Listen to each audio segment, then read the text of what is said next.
for anyone who hasn't read your books, it's not to say that your books don't confront some of the dark tragedies of Yeah. life.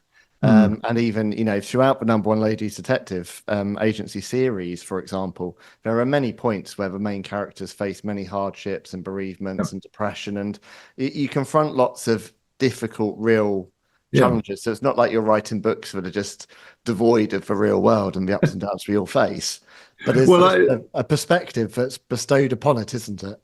I think that's right. I think that one doesn't want to be a Pollyanna and say everything is wonderful and beautiful because it isn't, and the world is in many respects a vale of tears. Particularly at the moment, I think that we're faced with some very bleak matters. You'd have to have closed your eyes pretty firmly not to see that in the face of the world around us. So there are these things, and I do tackle them, as you say. I am prepared to talk about them, but there are ways of doing it. You can talk about them and show characters dealing with them in a positive fashion, and you can confront some pretty difficult matters in a way which you could describe as relatively light, not in an irresponsible way, but actually just pointing out that although these things occur, there's often a way around them, or there's a way of surmounting the difficulties of life. So, for example, in the number one Ladies Detective Agency series, as you say, the characters do encounter some difficulties, sometimes really fairly major difficulties. For example, Marmakutsi's brother in the story, he dies, and it's obvious that he's dying. At that stage, there wasn't a treatment available for AIDS, and this was a big problem in sub-Saharan Africa. As you know, it was really a terrible, tragic problem for people, and so we see her lose her brother, but in a sense, there we don't dwell on it. We don't allow that fact to cast a complete shadow over life, and indeed, what we see in the final scene with Marmakutsi's brother is a sense, the beauty of the help that the nurses give him, the people in the hospice give him, and so there were various ways of looking at these things. So you don't run away from them. I mean, I was subjected to a fair amount of criticism when the series first started by people who said that I had rosy-colored spectacles, and that I should have been writing more directly about some of the problems that were faced by even a relatively calm, well-ordered, and relatively prosperous country such as Botswana. So they said to me, "Why aren't you writing about unemployment? Why aren't you writing about HIV/AIDS?" And HIV/AIDS was one of the things that they very specifically said I should be writing about. And I said, "Well, I have mentioned it, but I've mentioned it very discreetly, and I haven't sort of really put it center stage, because that would convert the books into a tragedy, which is the opposite of a tragedy. They're meant to be an affirmation of life. They're meant to demonstrate that in spite of difficulties, people in Africa so many people lead lives which are very positive, and they lead those lives with great generosity of spirit. And I certainly wanted to make that point. And I hope that that's come across, and that we've got Mara Matsui there being very positive. And indeed, there are many people like her. I could take you to Botswana and introduce you to numerous people who embody those particular virtues. So the books, in a sense, do deal with virtues, but why not? Because virtues are terribly, terribly important. If we didn't have people like Mara Matsui asserting virtues in this life, where would we be?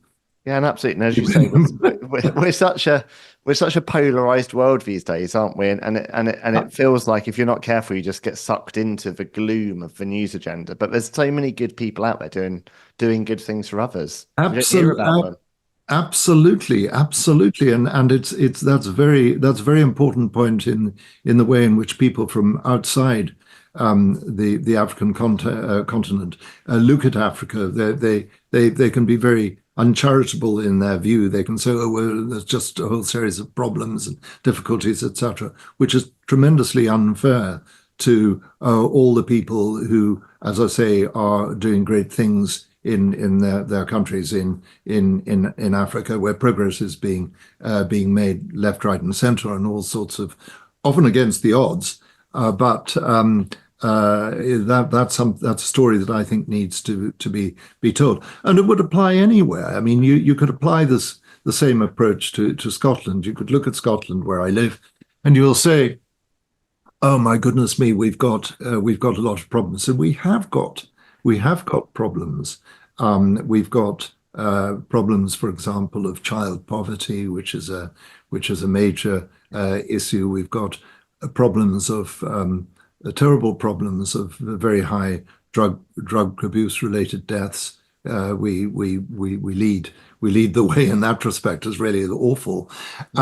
You can come up with all these problems, but you don't need to say that that is the only picture, and that Scotland isn't defined by those problems.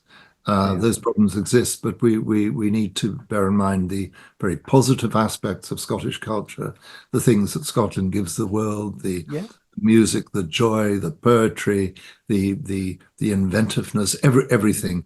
So I think there's always a positive story. The danger, sorry, I'm going on a little bit long about That's this, but fine. you raised a very, very important point.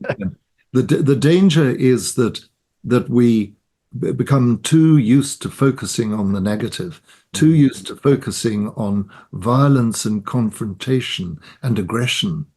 Now, these things exist, but we shouldn't entertain ourselves totally with those. So we shouldn't sit there in our entertainment, either in reading or watching television or films or whatever, and just look at these pathological features of our society, because then we become tainted by them. We think that's the norm.